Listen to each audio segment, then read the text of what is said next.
عارف كده في اوقات لما حد يبقى عنده كلب ومشرسه وكده بيخليك تحس بالقوة، بس هي قوة زائفة مش حقيقية. تحس بالامان، انت في حد يدافع عنك ويحميك، فتبقى ماشي فيه بمنتهى الثقة كده وبتاع. المثال ده جه في دماغي وبجد معرفش هو ليه علاقة بالفيديو بتاع النهاردة ولا لأ خالص، بس حسيت انه ممكن يبقى ليه علاقة، فقلت اتكلم الاول وبعد كده اشوف هو ليه علاقة ولا لأ. جوه كل حد فينا اللي بيقولوا عليه الايجو. بص انا اقول لك مثال كده بيخليك تعرف هو ايه الايجو. كان حد سمعته بيقول الموضوع ده، المثال ده قبل كده، هو حتة دين تشبيه. عارف لما انت تبقى فوق قوي بيجي صوت في دماغك كده يقول لك ايه لما انت تنجح، يا ابن اللعيبه بس لسه فيها، يلا بينا، يلا اكتر، يلا نعلى اكتر، هو كده كفايه، اسخن معاه، انت هتنام ولا ايه؟ فبينسيك مثلا انت تبقى راضي، يخليك تحط على نفسك ضغط زياده عشان انت عايز تعلى زياده مع ان انت اوريدي ابتديت تعلى او عليت. ولو انت تحت قوي يقول لك مفيش فايده، ايه اللي انت بتعمله ده واخرتها ايه، ما خلاص رحنا، خليك كده احسن يا عم بدل ما تهزق نفسك كده، فاهم؟ فهو ده الايجو، الشخص اللي بيبقى دايما فوقك. الفيديو النهارده جات لي فكرته لما شفت فيديو، اخر فيديو عامله احمد ابو زيد، برضه هو جات لي الفكره بس هي ملهاش علاقه بالفيديو، بس لما شفت الفيديو بتاع احمد ابو زيد جات لي الفكره. هنشوف الفيديو وبعد كده في اخر الفيديو هقول لكم انا ليه عملت الفيديو ده. انا عاده ما بحبش الفيديوهات بتاعه الروتين اللي هو اللي ما يخرش الميه والشانلز بتاعه البرودكتيفيتي اللي بترسم لك رسمه كده للحياه مثاليه، اللي هو انا لازم اصحى في الوقت الفلاني واعمل الروتين الفلاني واشرب القهوه بتاعتي على مش يعني الافوره في الترتيب. انا بشوف ان هي مش حقيقيه. انا بشوف انه لازم يبقى فيه flexibility في حياتنا، ولازم لازم نسيب فرصة للحياة ان هي تخش تبوظ الدنيا، ونبقى عندنا القوة ان احنا نكمل ويبقى فيه قيمة كفاية في الهدف بتاعنا. شوفوا، انا قعدت بين 7 و8 سنين في الجامعة بدرس هندسة، وخلصت الجامعة واتخرجت واشتغلت في حاجة ملهاش علاقة خالص بالهندسة. اشتغلت في الميديا والماركتينج والجرافيك ديزاين، وبعد كده قررت اسيب كل ده واشتغل في صنع محتوى للسفر. فالسؤال اللي بسأله كتير وساعات بسأله لنفسي، هل انا ندمت او ضيعت 7-8 سنين من عمري اللي فاتوا بتوع الجامعة؟ وهل انا ضيعت 5-6 سنين بتاعت شركة الميديا اللي بدأتها بعد الجامعة؟ النهاردة هجاوب على السؤال ده. الدراسة هي خطوة ممكن توديك في الطريق الماركتينج، او هي خطوة بتوديك لحاجة تانية خالص. مش معنى انت درست حاجة يبقى انت لازم تكمل فيها على طول، وهو ده اللي انا اتعلمته، وهو ده اللي انا عايز اقوله لكم، وهو ده السر. وعمره من الوقت كان متأخر ان انت تخش حاجة انت درستها وبعد كده تغير وتدرس حاجة تانية لو انت مش حابب اللي انت بتعمله. احنا كلنا هنعيش مرة واحدة. لو اتأخرت 2-3 من عمر 40 سنة قدام لسه كمان لحد ما تطلع استقالة، 3-4 سنين دول مش هيفرقوا خالص في حياتك، بالعكس انت هتضمن اكتر انت تكون بتعمل حاجة بتحبها. مفيش حد بيلتزم بالحاجة من اول مرة، مفيش حد الحاجة بتيجي معاه كده اول ما يعملها على طول. لابد ان هو يمشي الفترة كده من الوقعات والخبطات، زي الطفل اللي بيتعلم المشي، هو بيقعد يتخبط ويقع ويتكربس ويسند على حاجة لحد ما يقدر يقف كده وبعدين ياخد خطواته الاولى. وده اللي بيحصل معايا حرفيا. ولسه اقرب حاجة كنا اتكلمنا عنها هو موضوع الجيم. انا قبل كده بدأت ووقفت مرات كتيرة جدا، والمرة دي الحمد لله استفدت من كل الخبرات اللي خدتها من المرات اللي فاتت، وعرفت ايه الحاجات اللي كانت بتعطلني وايه الحاجات اللي كانت بتوقفني وتجنبتها وبدأت اكمل اهو، والحمد لله. يعني اظن دي اطول فترة استمريت فيها في الذهاب للجيم. عشان برضو نقدر يعني نختم حتة الفلوس دي بالذات، عشان انا عارف ان ده موضوع مؤرق ناس كتير جدا جدا. فلوس.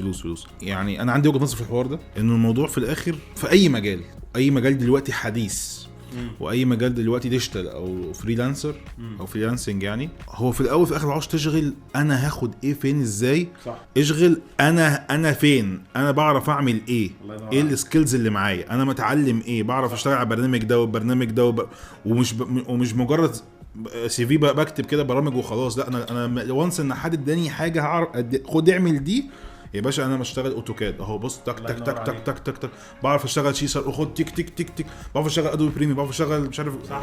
صح جدا. فاشغل نفسك انا هعمل ايه. برغم ان كان في فترات كتير الواحد مش مبسوط فيها، بس يعني لما تقعد تبص كده انا حققت ايه السنه اللي فاتت، او تشوف الحاجات الايجابيه اللي في حياتك في الفتره اللي انت يعني فاتت، حسيت لا انا الحمد لله انا يعني عملت حاجات كتير جدا، وفي حاجات كتير جدا تخلي الواحد يكمل ويبقى عنده حماس كده وموتيفيشن للفتره اللي جايه. فاتمنى ان يكون الموتيفيشن ده وصل لكم. حاجه اخيره لكل اب ولكل ام، ساعدوا اولادكم ان هم يختاروا اللي هم عايزينه عشان ينجحوا في مجالهم وتتشرفوا بيهم.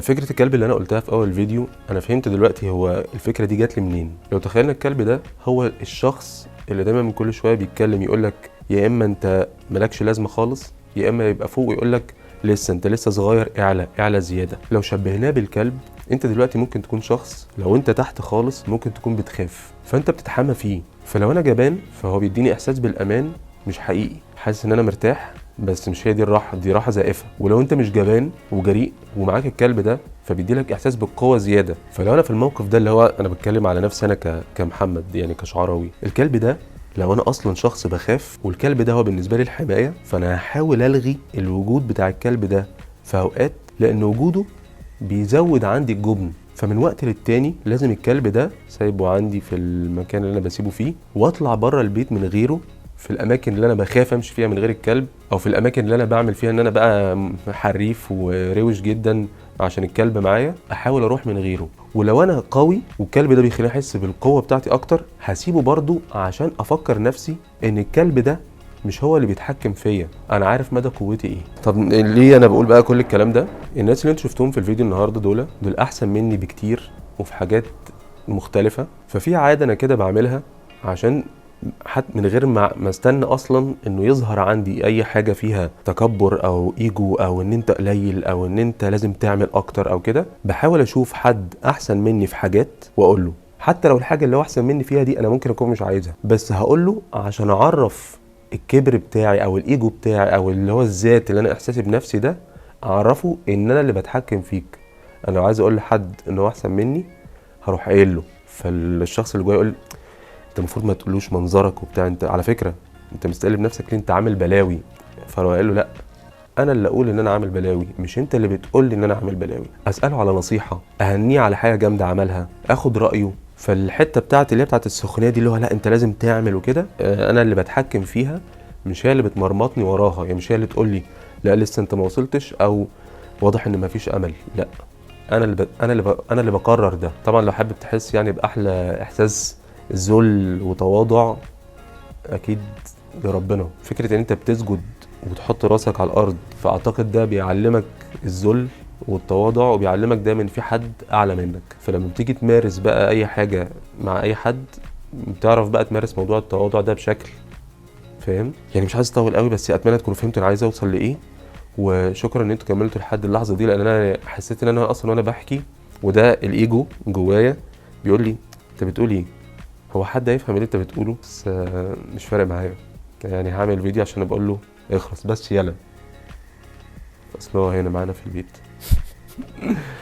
معلش يعني احنا بنستحملوا استظرافاتي بحبها قوي يعني. شكرا يا جماعه ان انتوا اتفرجتوا لحد دلوقتي، واتمنى الفيديو يكون عمل كده تاتشات لذيذه مع حد، واشوفكم في الفيديو الجاي.